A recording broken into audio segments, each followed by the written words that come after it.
Welcome back to the Local Swing podcast, where we spotlight local business owners, entrepreneurs, and today we have the pleasure of interviewing Joshlin Sheridan from Meadowlark Custom Cookies.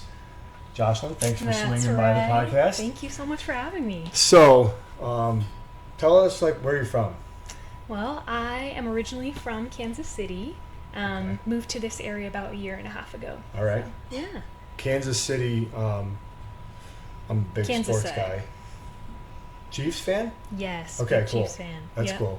I don't mind the Chiefs. I know a lot of people are getting sick of them, but I respect the dynasty. So, also Kansas City ribs. Is that what's big out there? I love Kansas City barbecue. Have you had anything similar that in comparison to Kansas City food, or is it that much better? I do really like dinosaur barbecue. Okay. Actually. Big fan. But there's not a ton of barbecue places around here, I would say. Maybe I just need to discover them. Sure. Maybe I'll have some dinosaur or barbecue people on the podcast, and you'll be able to discover in that. There we go. Kill two birds with one stone there. So, give us a little rundown. So, Meadowlark Custom Cookies is your side hustle, I would call it. Is that true? Yeah. Okay, so you have a full-time gig that you're working and juggling this on the side, which is your full-time job is in... Yeah, so I work in education. I work full-time at Skidmore College. Mm-hmm. So I'm an academic advisor there. I love working with students, supporting students. So I would say this did start out just as a hobby. Yeah. When I lived in Maryland, I had a friend who did custom sugar cookies. I was obsessed with them. She would post pictures online. I was like, please teach me your ways. So she was very generous. She showed me the way around the piping bag a little bit, and then just took some online courses, had a lot of practice, made orders for families and friends and baby showers and bridal showers. And at a certain point, a lot of people just started placing orders. So I decided, well, let's make this formal. Let's make this into a little business. So it's been a really fun journey. I'd say maybe this is a generalization, but everyone loves cookies, right? So true. No one's going to say no to a cookie. Right. Actually, I have something for you. Okay. Yeah. I made you some cookies. I'm very grateful that you had me on. Wow. So just a couple. I tried to bring your That's awesome. logo to life. Yeah. So yeah, they say the local swing on them. That's awesome. We're gonna definitely make sure we get a shot of these up close because awesome. That is very custom and it looks awesome. Thank you. That's what I like doing. Making people's vision come to life, whether it's a business logo or a very specific theme someone has for a cookie order. That's what I That's like awesome. Thank you. Yeah. Being in the cookie and baking business, do you actually bake the cookies also? Yes. Yeah. Yep. So talk about, this may be a problem if I was in the business, the temptation to eat the product. Because I always think about pizza places and so if you get hungry, I would just be eating it then and there. Is that a me problem, or does that happen in the industry, would you say? No, I feel like it does happen. You have extra cookies, you give them to friends and families, sneak a couple for yourself too. Sure. I also have a very supportive husband who helps me a lot with my business, and he also gets a lot of cookies. But at a certain point, I feel like I've made the dough enough, I've made the icing enough that I kind of know what they taste like. I don't need to taste every single batch. Right. Unless I'm experimenting, with new flavors, things like that. So also with working with students, you can kind of give them the get an A and I'll give you a cookie. Yeah, well actually at the end of fall semester we wanted to do a stress relief activity for students for finals week. So I made these, if you've ever seen paint your own cookies, it's basically a cookie that has an outline of something. In this case they were winter scenes, snowmen and things like that. And then there's a little edible paint palette with M&Ms. Okay. So you can actually lift the color off the M&Ms and paint in the scene. So I did that for my students. That was kind of a fun, just stress relief activity. So are you in a certain academic field? What's your subject? What are you teaching? Yes, so I work for a program called the Opportunity Program. Okay. So providing holistic support, financial support to students to be able to attend the college. I do teach like a first year experience course. Yeah.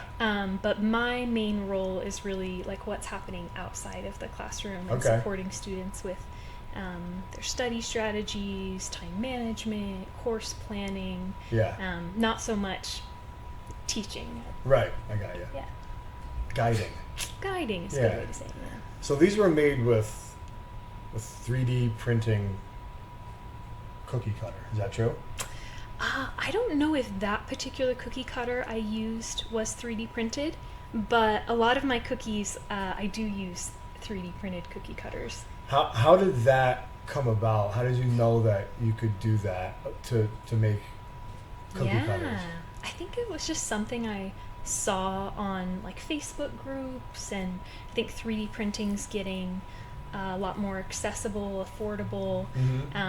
You know, they have come out with food safe filament that you can use because it's coming in contact with food. So it's actually funny, my husband has been begging like we should get a 3D printer for years, and I was like so on the fence, like I don't know, is it worth it, is it worth the investment, until I found out you can print cookie cutters, and now I was like, yeah, we gotta get that. So we got one for Christmas, and I joke now that 3D printing is my whole personality. Like I just love 3D printing. So I brought a couple examples, like, so for example, my sister is getting married next week, so I've been working on some wedding cookies for her.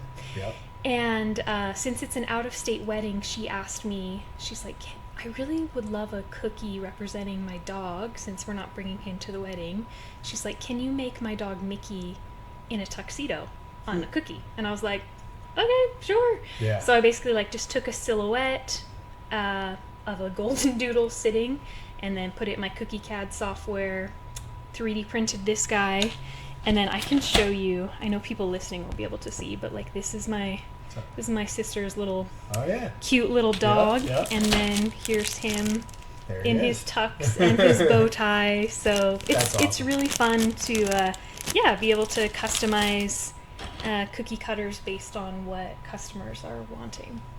So you mentioned the wedding. It's I would say wedding season is probably in the start of being in full swing. Is that something that you involve yourself a lot with the cookies? Like, do you get a lot of providing for weddings? Yeah, I love weddings. I've gotten order requests for bridal showers, rehearsal dinners.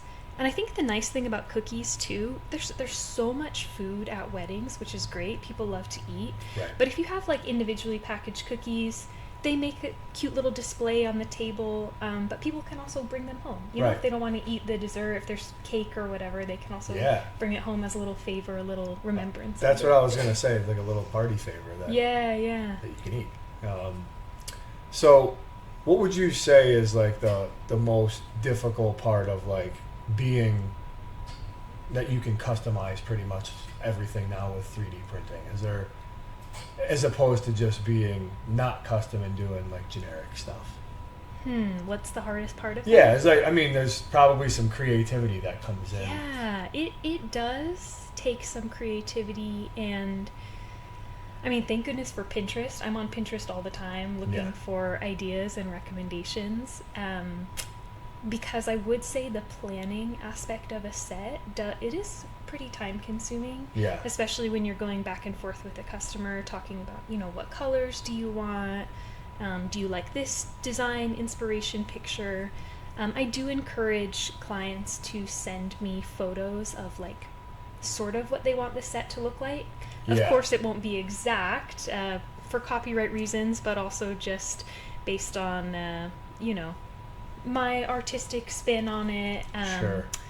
But yeah, maybe the hardest part is just the time that it takes to make sure that everything coordinates. The cookies are going to be around the same size and getting everything lined up.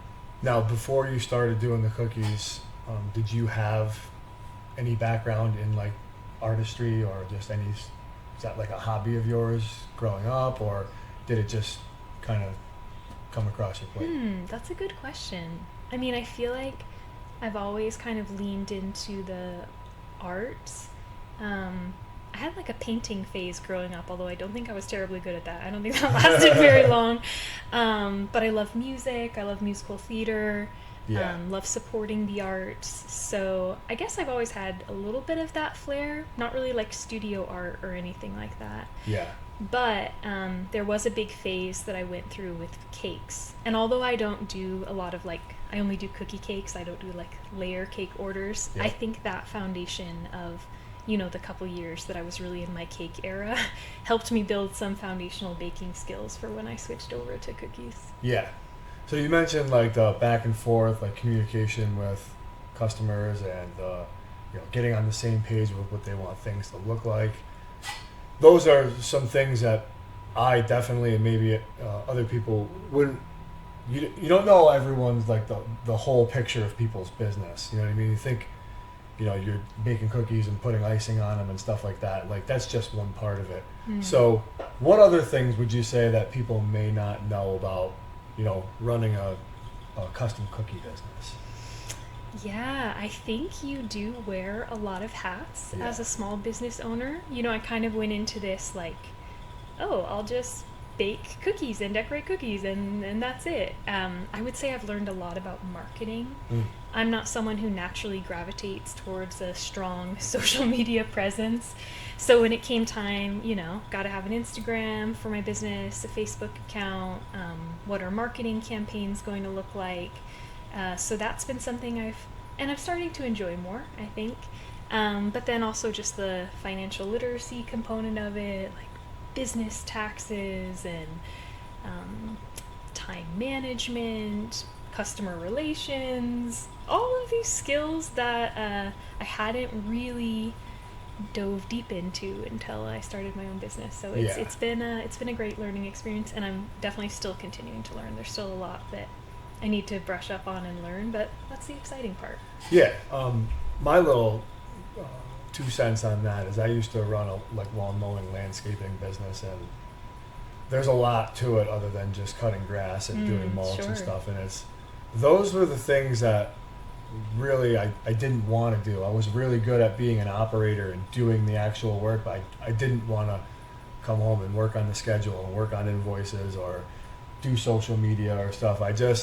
For me, it's probably a personality thing where I just don't want to be slowed down by anything. Right, yeah. And I felt like I'm always racing against the clock, or, even with, I do some like rental properties and I, rehab apartments and stuff. And my wife all the time, she's taking these pictures of your work you did. And I'm like, no, for me, it's like, oh, I didn't want to slow down. It's like, it would take 2 seconds to snap a picture. So, I think, leaning into those things that maybe you didn't recognize were part of the business and maybe that aren't the most glorious parts of the business, probably help. Do you feel like you have come to appreciate them more or enjoy it more, or was it still like, oh, so tedious, I don't like doing the things outside? It was, for me, a lot of things. I just didn't want to do them. And then the big takeaway for me was I really appreciate the people who do them. Sure.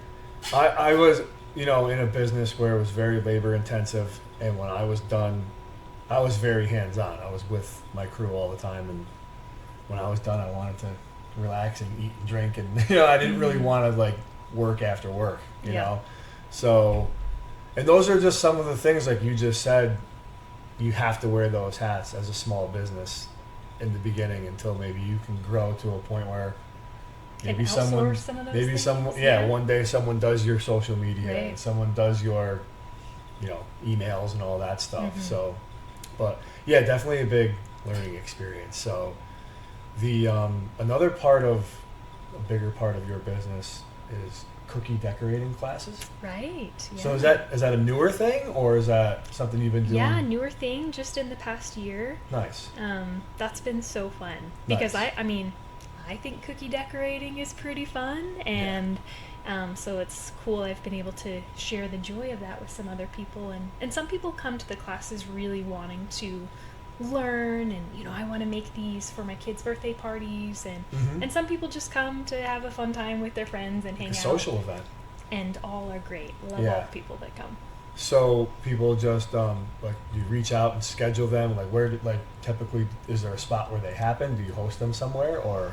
Yeah, it's sort of been a variety of things. Like I started out, hosted one in my home, and I did some like private groups or like private party lessons for some church youth groups. Yep. And then I was really fortunate, started collaborating with another small business, 518 Arts and Events, and they started booking me at different venues. Yeah. So we've been working together. That's been an awesome collaboration, just for different like restaurants in the Capital District to teach some cookie classes. Right. And I've started expanding that. In the future, I'll be teaching at some community centers, have a collaboration with the Shaker Heritage Society in Albany. I'll be doing a class for them. So yeah, variety of venues, variety of themes, you know, depending on the holiday or the theme that we're going for, but it's been really fun.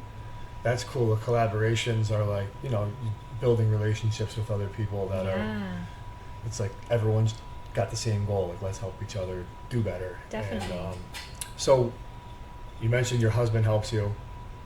Do you have anybody else that you have help you with these, you know, if it's the classes or just like baking cookies, or is it pretty much just you, or?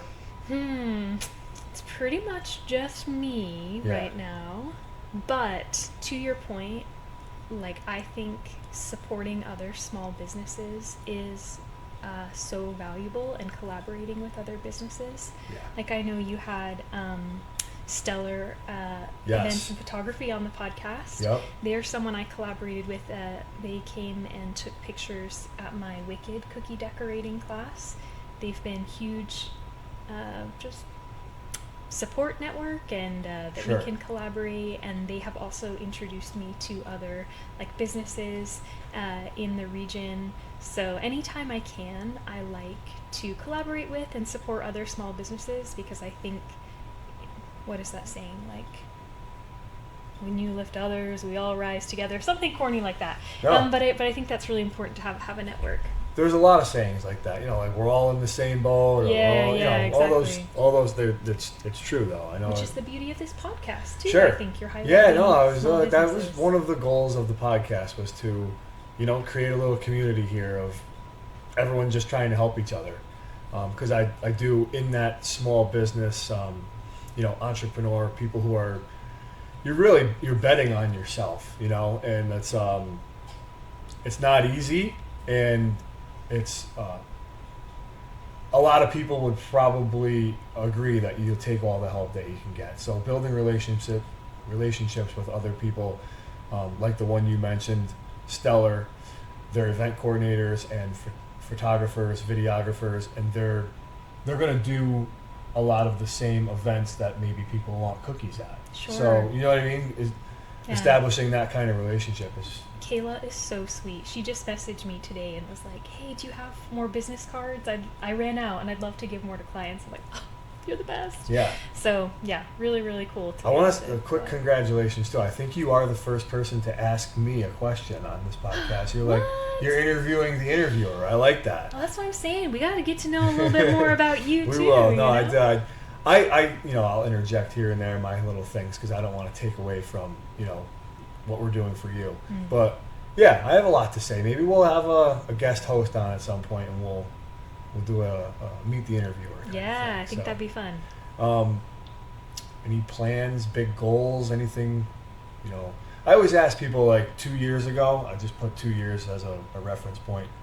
Were you envisioning where you are, like right now, and then is there somewhere you want to be in 2 years, like a little perspective kind of thing? 2 years ago, I would not have envisioned that I would be where I am in a really beautiful way. Like, I kind of thought when I started my cookie business, like, oh, you know, couple people will order, maybe no one will see my post. No one, you know, you just sort of have these thoughts. Sure. But it's been really cool. Like, a hard thing is actually having to like turn away orders now, because it's like, oh, I'm so sorry, I'm fully booked. So it is cool to see how it's grown. And I think what I've learned in the process is, like, it doesn't have to be perfect for you to start, you know? I think I was really a little bit debilitated by that when I first started. I was like, oh, I want to start a website or I want to start a social media account, but I want everything to be perfect before I begin.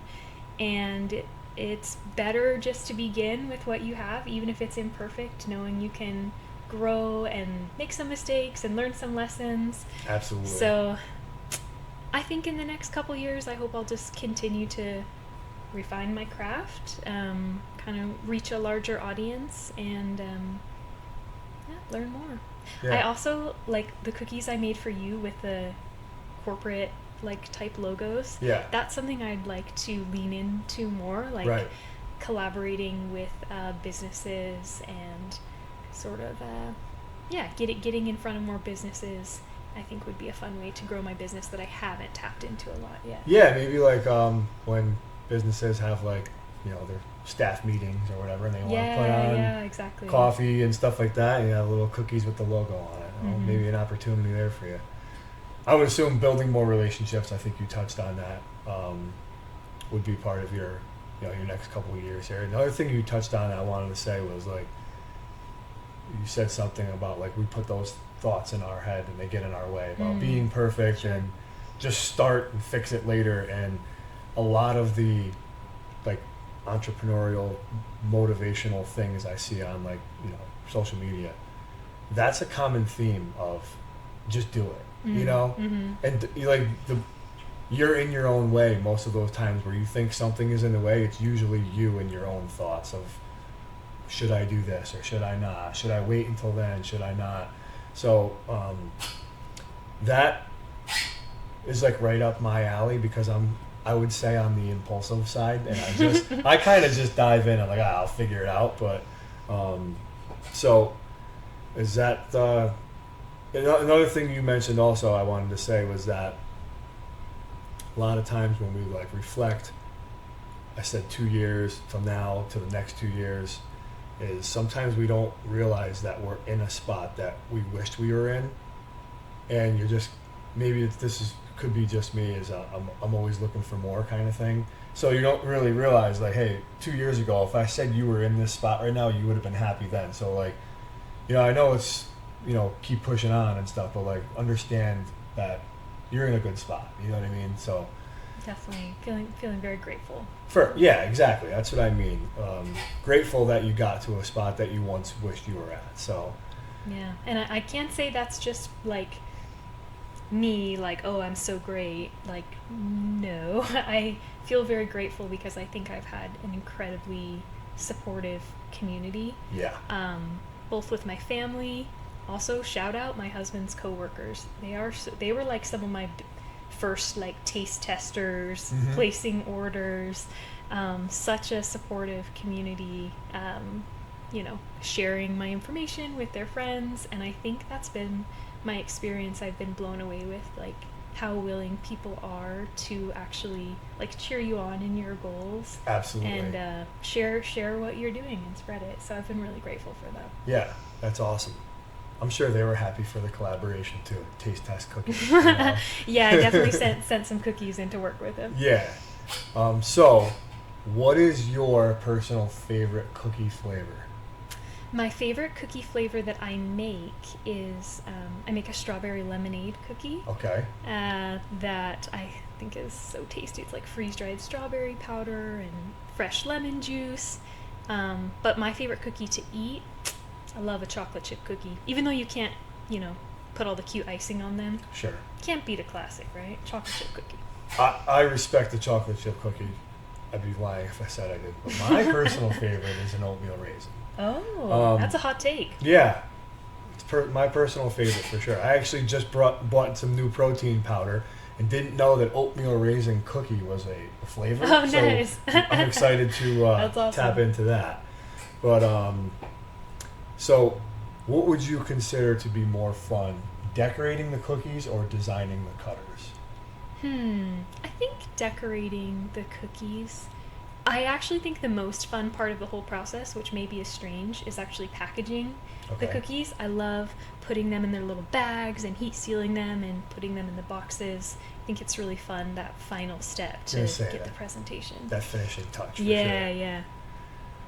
If you could do a dream event or work with a dream client, celebrity, someone like that, who would you want to bake for? Ooh, well, I mentioned I do love musicals, musical theater. Mm-hmm. Some of my favorite sets have been, like, I did a Hamilton set and a Catch Me If You Can and Beauty and the Beast. So I think it would be so fun to, like, bake a cookie for, like, a high-profile Broadway star or something cool. like that would be fun. Yeah. Or just make more cookies for shows. I think is just a blast. Yeah, absolutely. Are you a fan, texture-wise, of a soft and gooey or a little bit of crunch cookie? Well, again, going back to the chocolate chip, soft and gooey chocolate chip cookie. Yeah. That's the best. Yeah. I'm more of a soft and gooey also. I was going to say, too, you mentioned was it strawberry lemonade cookie? Mm-hmm. That seems very summery. Like it when is. you eat it, like when it's nice out, you know? Yeah, super fun. I did that flavor for actually someone who did like a baby shower that was strawberry themed, so it was perfect. It was like the flavor matched the designs on the set, so I love that flavor. I think it's really fun. Yeah. Should promote it in the summer. That's a good idea. Yeah, it does. It kind of seems like you would eat that like poolside or something. You know? Yeah, definitely. Girl Scout cookies. What's your favorite one? Thin Mint. Thin Mint. Could smash. You a are box like of those. about the classic, you know. Like I feel like that's like chocolate chip cookies or the Thin Mints are like, you know, the classic choices. We had Girl Scouts come on our campus a couple months ago, and I could not say no. I immediately grabbed my wallet. I was like, "Give me those Thin Mint cookies." I'm a big fan of What's your coconut. favorite? I like the Samoans or those are Samoas. good. Yeah. I also got a box of those from them. So. Yeah, you can't just get one. Yeah. You got to get multiple. It's a feel good thing too. You're donating. Supporting Absolutely. kids and, That's what it's all about. We're all in the same boat. Yeah. So, what's coming up? Is there anything on your agenda? We got your sister's wedding. My sister's wedding. Yep. Got a couple other custom orders in the works right now.